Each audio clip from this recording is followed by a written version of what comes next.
Now, before the festival of Passover, Jesus knew that his hour had come to depart from this world and go to the Father. Having loved his own who were in the world, he loved them to the end. The devil had already put it into the heart of Judas, son of Simon Iscariot, to betray him.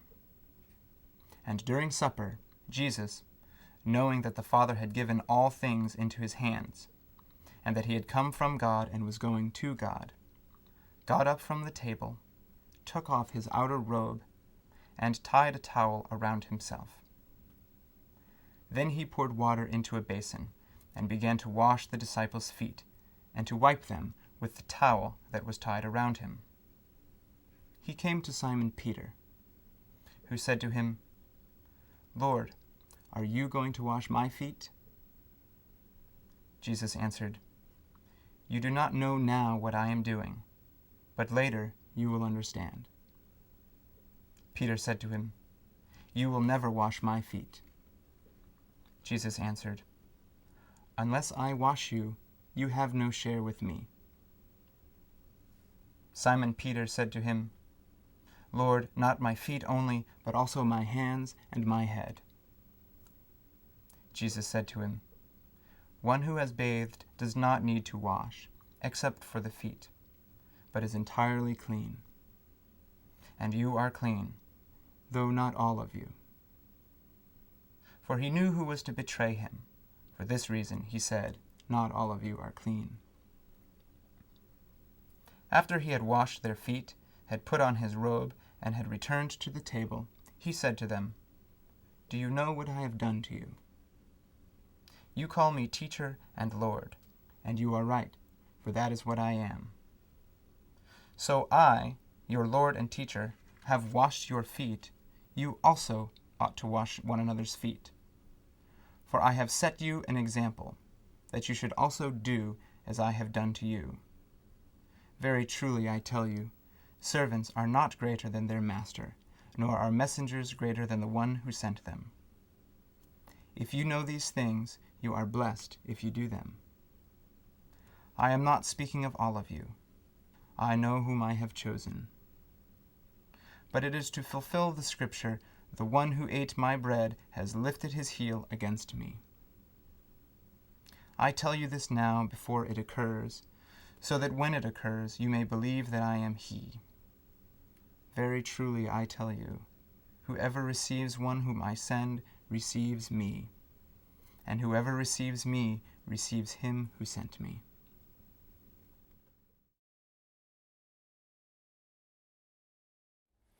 John 13, the Last Supper, recalls in some ways the other accounts of the Last Supper, but is so strikingly different. Yeah. Starts out with that notion of the hour that now is beginning at the end of the fourth gospel. It's a very long hour. It's a very long hour, lasts, with many speeches. Yeah, for chapters on end. And it begins with this episode of Jesus at dinner with his disciples at a slightly different time from what we find in the Synoptic Gospels, right? Because there he's celebrating a Passover meal, and here he has to be dining the day before the Passover meal is celebrated, because he dies at the time of the Passover lamb is sacrificed, according to chapter 19. Yeah. So we have that difference with the Synoptic Gospels. But the major difference is the absence of any account of the institution of the Eucharist. Yeah. There's no breaking of the bread, no reference to the cup whose wine is poured out, and the symbol of the blood poured out to establish a new covenant. The kind of language we get in all three synoptics and also in Paul, 1 Corinthians. So that's a striking difference, and that's always intrigued me. I think it's intrigued the whole history of Johannine scholarship. Is there a hidden allusion to the Eucharist here, or is it something that John wants to avoid in some way or other? So that's a problem. I don't know if that's a huge problem, to which I have come down firmly on both sides, depending on which time you catch me. Interestingly, one of the kind of Baptist-like churches, Church of the Brethren, left wing of the Reformation, because we don't believe in sacraments, supposedly we believe in ordinances. Notice that Jesus did 3 things at the Last Supper, and don't worry about the fact that 2 of them were in the Synoptics and 1 of them in John. So when they do Lord's Supper, they do cup, bread, and foot washing. And is John is John proposing an alternate way of remembering him, or is he simply adding to what's already there, or is this doing something ethical without any liturgical consequences whatsoever? That's my first question. So I'm answering your question with a question. Sometimes I think that he's already given us the bread from heaven and the true vine, and that we're going to have water and blood on the cross, and so he doesn't need to put it in here, because implicit behind the whole story is a kind of sense that life is lived sacramentally. And that still doesn't stop me puzzling, okay, but why not also here? This looks like the place where you could bring all that together in ways that would be consistent with tradition and with his own theology. I don't see any particular reasons he should get rid of it. Mm-hmm. Yeah, I think that's right, and I've had the same sort of ambivalence about where to come down on all of this. I guess my way of thinking about it right now hinges on my belief that John does know the synoptics. Mm-hmm. And does think that he's able to do a better job mm-hmm. of conveying the significance of Jesus than his fellow evangelists mm-hmm. have done. I think he's really intending to write something like Scripture, something that will embody the divine revelation. The witness, yeah. And so when he comes to tell the story of the Last Supper, he's confronted with this problem. Do I tell what I've already alluded to back there in chapter 6, with the bread and the blood munching and the bread. Flesh, yeah, right? Yeah. And stuff that I'll get to again when I come to describe the crucifixion? Yeah. Or do I want in some ways to do what the function of those Last Supper mm-hmm. stories is in the Synoptic Gospels, to convey here in some profound way the meaning of the death of Christ? Mm-hmm. And if I focus on the ritual action, I may be distorting the picture, mm-hmm. or I may not be capturing the full flavor of what I want to mm-hmm. convey. I think that's something of how mm-hmm. he was approaching the issue.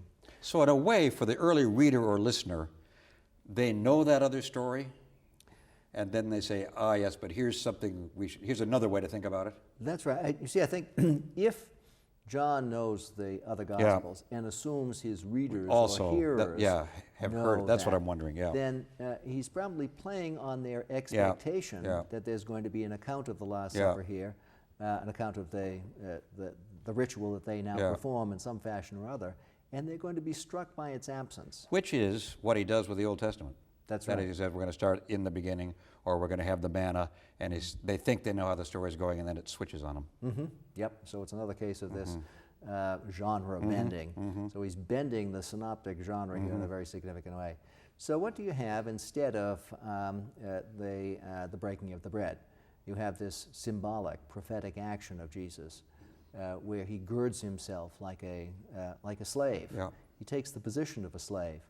Oh, now that has resonance, doesn't it? If you think back to Paul and the famous hymn in Philippians that talks about the incarnation and death of Christ, talking about him as being in the form of God, but not considering equality with God something to be held onto, but instead emptying himself and taking the form of a slave and dying a death on a cross. Another one of these many points of comparison and possible contact between John and the Pauline tradition. So Jesus here takes the demeanor and the function of a slave. And this is why. I mean, there's a status reversal going on. The disciples don't want him to be hugely, in that position. Yes, absolutely. My God, our absolutely. master, don't do this to our me. teacher, absolutely, don't it's like become a slave child seeing the father weep. Don't do that. That yeah. reverses our roles. You're supposed to be strong. That's right. Yeah. So there's an interesting verisimilitude there that reflects the kind of social structures of both Jewish and Greco-Roman society within which this would have worked. So the disciples don't want to see Jesus. And you've been pushing in our conversations all along the sort of cost of discipleship theme. And this is another case where it's coming at you in a very strong way. Jesus then engages in the foot washing, and then you have this curious dialogue with Jesus and Peter, where Peter finally accepts the foot washing. Resistantly. Resists it, but finally accepts it. And Jesus tells him about being washed and just having to be tidied up, in effect. So there's probably some allusion here to the baptismal. Probably, well, I would think. Even though that hasn't happened for the disciples in a narrative way. But again, this is one of those cases where you have to transfer into the story world things that are coming from the real world of the evangelist. And so he's saying there's something beyond the baptismal experience. The baptismal experience is good, it's foundational, it's basic, but there's something a little bit more than that. And the more has to do with the example of Jesus. Yeah. And so finally what this is all about, and that's right here on the surface of the text. You don't have to invoke any special knowledge or special theory. Jesus says he's giving an example. Absolutely. An example of self-giving service.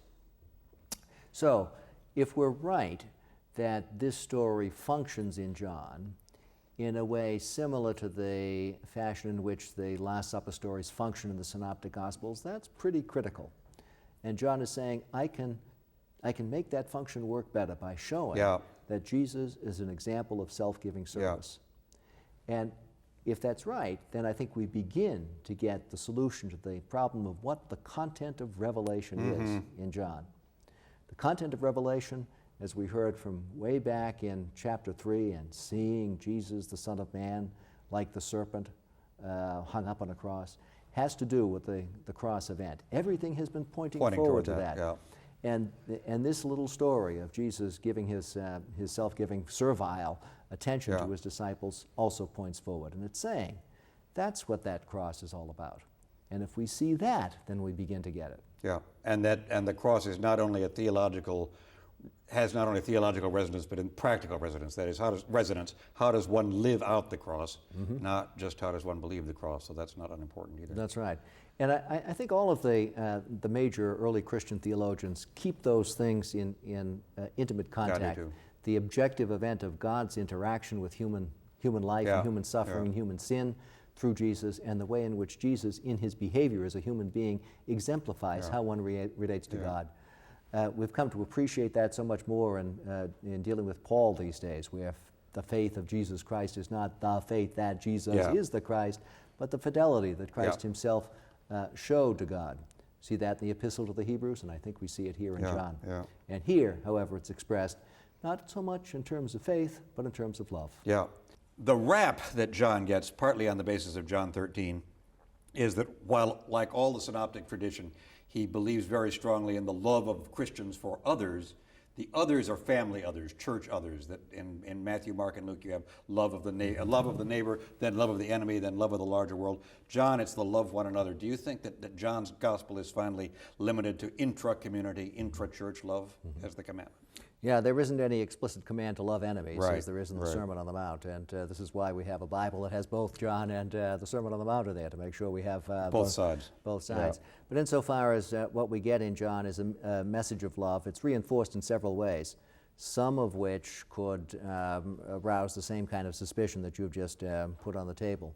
We have the example of self-giving love for his friends at dinner here in John 13. We have the explicit command to love as he has loved later on in the chapter, referring back to that example of servile love, but also ahead to the cross itself. The cross. And then we have the proverb in John 15, after the vine and the branches parable, where Jesus says, "Greater love than this hath no man than that he give his life for his friends." Right, exactly. Which, interestingly enough, is a proverb that we find in Greek philosophy all over the place. So it's out there. So one could read all of these things in a restrictive way as relating only to the Christian community.